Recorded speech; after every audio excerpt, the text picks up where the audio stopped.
Israel is the reason why the Palestinians are suffering and have been suffering for over 77 years.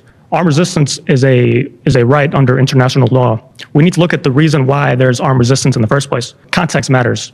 Israel increasing its settlements, Israel being an apartheid state, Israel making our lives hell, not looking at us as humans. This is the root cause of the issue, and armed resistance is a byproduct of all this garbage. Hamas formed in 1987 during the first Intifada, right?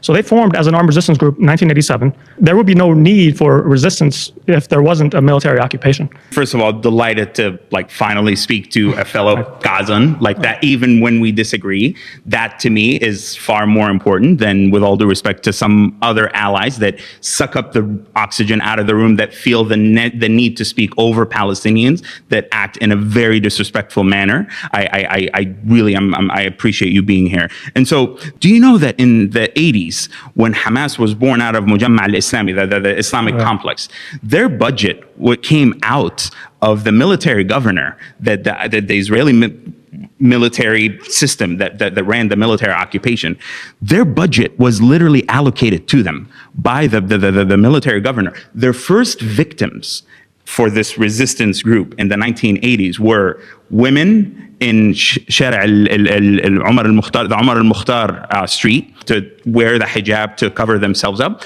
and suspected traitors and collaborators with the Israeli army and the Israeli police in the 1980s, before they laid a finger on an Israeli soldier or an Israeli settler in Gaza.